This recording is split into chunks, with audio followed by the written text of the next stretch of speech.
नमस्कार, मैं मनीष स्वागत करता हूँ आपको अपने इस यूट्यूब चैनल पे। दोस्तों, अपन कुछ महत्वपूर्ण चुनिंदा क्वेश्चन लेके हाजिर हैं। थोड़ा सा पेशेंस रखिएगा, थोड़ा सा डिफ़िकल्ट लेवल का क्वेश्चन है। बहुत सारे सेटों से चुनिंदा निकाल के लाए हैं। पहला क्वेश्चन है, अंतर्राष्ट्रीय अंतरिक्ष स्टेशन पृथ्वी से कितनी ऊंचाई पे होता है। देखिए, सबसे पहले हमें इसके बारे में पता होना चाहिए क्योंकि बहुत सारे फैक्ट इससे पूछे जा सकते हैं। इसको शॉर्ट फॉर्म में आईएसएस कहते हैं, ठीक है। इसको शॉर्ट फॉर्म में आईएसएस कहते हैं। और ये जो अंतरिक्ष स्टेशन है, सबसे पहले डेवलप किया था अमेरिका।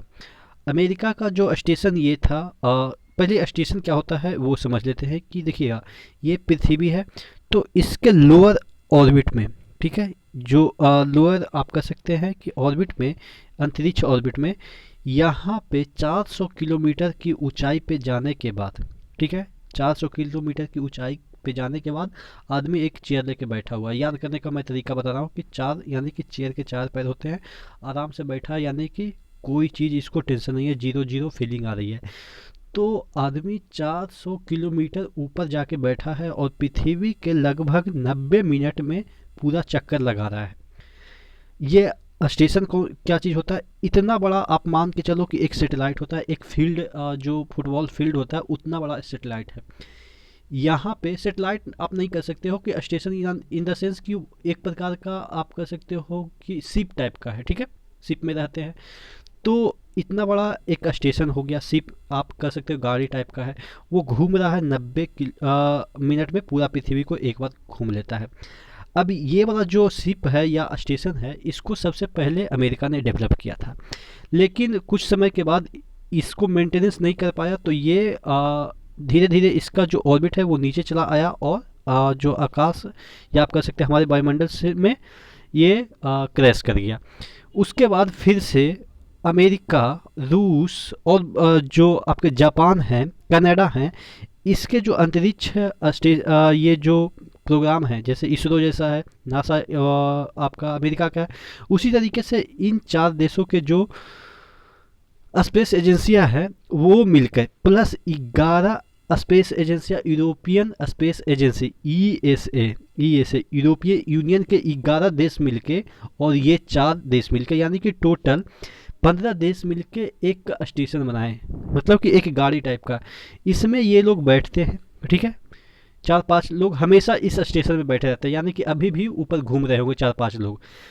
अब ये लोग क्या करते हैं, ये लोग अंतरिक्ष में होने वाले घटनाओं का अध्ययन करते हैं, वहाँ से डेटा भेजते हैं। जैसे आपको पता होता है कि भूकंप आने वाला है, ये आने वाला है, वो आने वाला है, ये सब जो डेटा है, बहुत सारे ऐसे चीज़ें हैं, अंतरिक्ष के बारे में जानकारी इकट्ठा करना इस स्टेशन के थ्रू होता रहता है।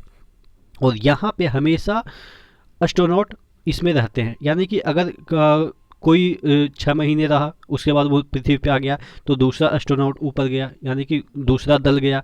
तो इस तरह से इस स्पेस जो शटल है या आप कह सकते हैं कि स्टेशन है, उसमें हमेशा एस्ट्रोनॉट रहते हैं।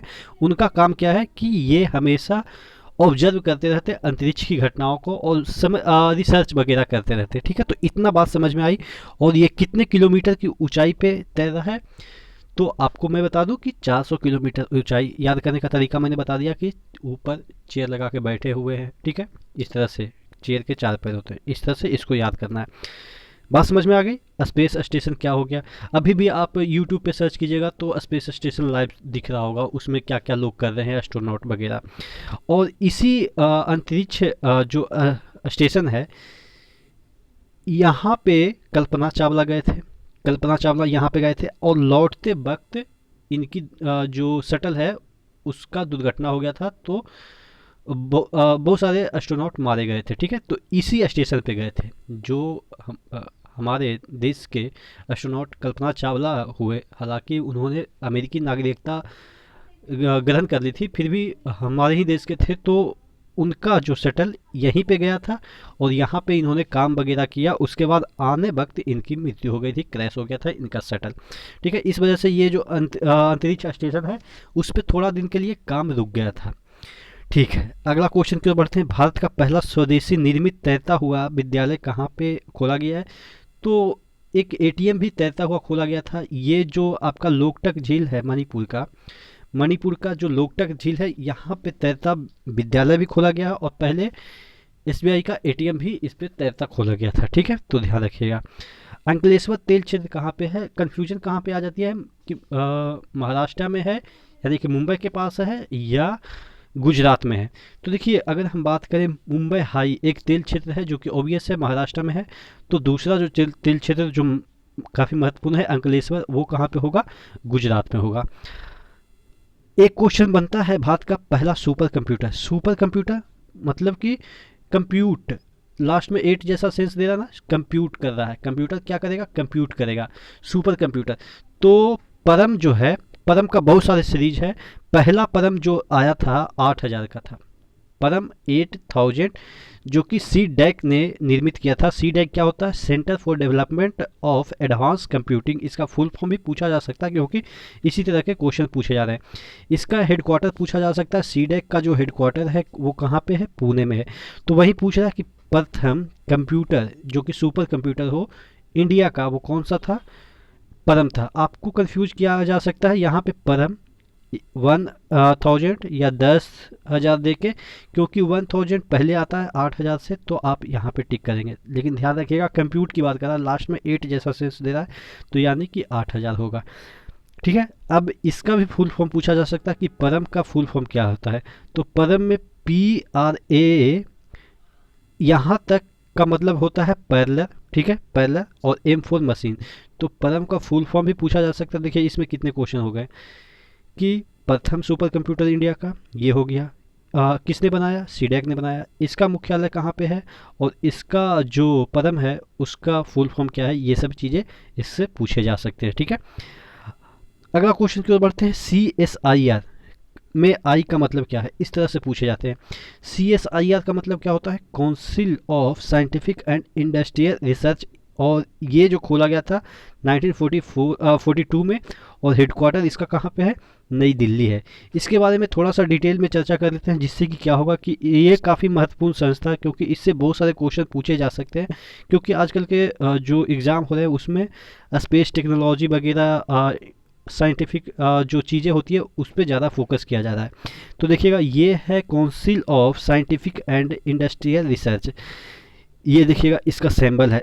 ये किसके अंतर्गत आता है? ये भी आपसे पूछा जा सकता है। तो ये ministry of science and technology के अंतर्गत आता है। देखिएगा, अगर हम बात करें यहाँ पे क्या दे रखा है? काउंसिल ऑफ साइंटिफिक, यानी कि साइंस से रिलेटेड है, इंडस्ट्रियल रिसर्च, यानी कि यहाँ पे जो भी होगा वो रिसर्च का काम होगा साइंटिफिक तौर पे। तो देखिएगा, ये किसके अंदर आ गया? साइंस से रिलेटेड है, तो ministry of science and technology के अंतर्गत ये आता है। ठीक है, इसका जो फाउंडर है वो तो नहीं पूछा जाएगा, एकॉट रामास्वामी है इसके फाउंडर, और ये 42 में पूछा जा सकता है, लेकिन कम ही चांस है। प्राइम मिनिस्टर ऑफ इंडिया, इसके जो प्रेसिडेंट होते हैं, यानी कि इसके मुखिया कौन होते हैं? जैसे अध्यक्ष होता है ना हर जगह की, इस संस्था के अध्यक्ष, जैसे स्पेस के अध्यक्ष कौन होते हैं? प्रधानमंत्री होते हैं। ठीक है, तो उसी तरीके से इसके भी प्रेसिडेंट कौन होते हैं? प्राइम मिनिस्टर ऑफ इंडिया, ना कि प्रेसिडेंट ऑफ इंडिया। ध्यान रखिएगा, CSIR के प्रेसिडेंट कौन होते हैं? ये होते हैं प्राइम मिनिस्टर ऑफ इंडिया, यानी कि अभी मोदी जी इसके चेयरपर्सन है, आप कह सकते हैं। ठीक है, आगे इसका कार्य देख लेते हैं। इसका कार्य है क्या है? ये देखिएगा, arrow space engineering, structural engineering, ocean engineering, life science, metallurgy, chemical, mining, food, ये सब जो चीज़ें होती है पेट्रोलियम वगैरह, इसमें रिसर्च करता है। जैसे इसके अगर हम बात करें, इसका जो मेन अचीवमेंट है, इस जो संस्था है, देखिए ये कोरोना जो वायरस है उसमें भी ये लड़ने के लिए बहुत सारी चीज़ ये काम कर रहा है, साइंटिफिक रिसर्च कर रहा है। उसके बाद आप देखेंगे कि ये स्वराज ट्रैक्टर बनाया था रिसर्च करके।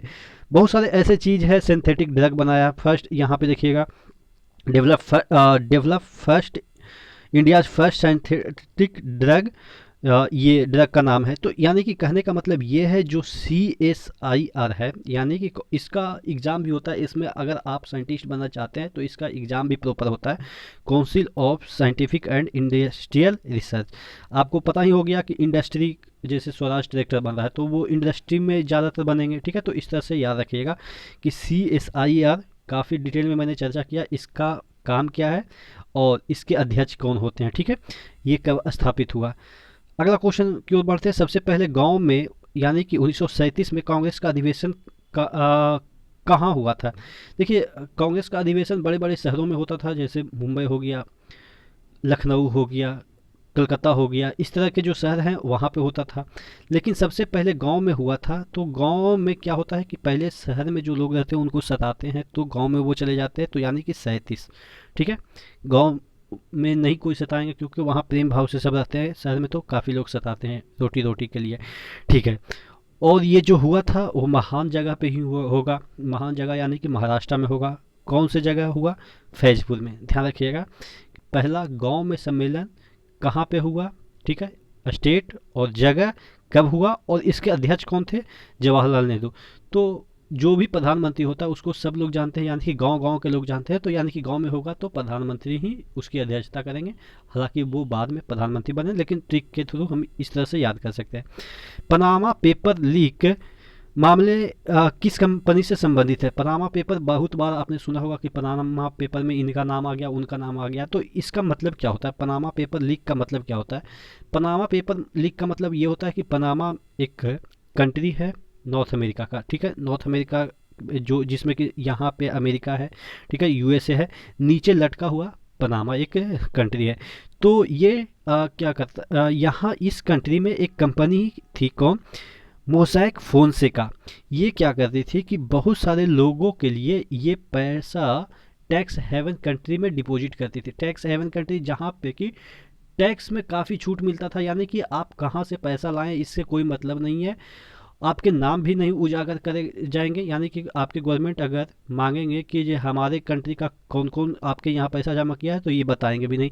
तो ऐसे कंट्री को टैक्स हेवन कंट्री कहते हैं। ठीक है, तो जो ये कंपनी थी पनामा की, वो क्या करती थी कि जितने भी क्लाइंट थे उनके लिए ये फॉल्स, या आप कह सकते हैं कि फेक कंपनी बनाती थी। फेक कंपनी, जिससे क्या होता था कि पेपर में तो आपको दिखाया जाएगा कि मेरा कंपनी है और उसमें हम पैसा इन्वेस्ट कर रहे हैं, लेकिन एक्चुअल में ये कंपनी एग्जिस्ट नहीं करती थी, यानी कि फिजिकल रूप से कंपनी एग्जिस्ट नहीं करती थी, सिर्फ पेपर पे होता था।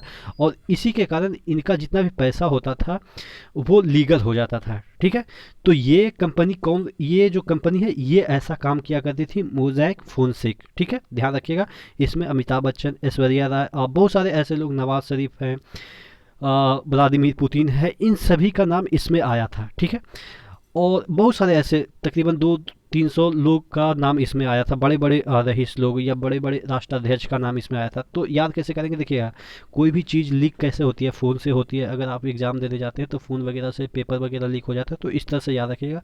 जो पनामा पेपर लीक किस कंपनी से संबंधित है? फोनसेक से। ठीक है, अगला क्वेश्चन की ओर बढ़ते हैं। शेख उल आलम इंटरनेशनल एयरपोर्ट कहाँ पे है? नाम से ही पता चल रहा है, शेख से एस फॉर शेख और एस फॉर श्रीनगर। ठीक है, तो आशा करते हैं जितने भी क्वेश्चन कराए वो आपको याद हो गए होंगे। तो इसी तरह से बने रहेगा चैनल के साथ। नेक्स्ट वीडियो मिलते हैं, तब तक के लिए धन्यवाद।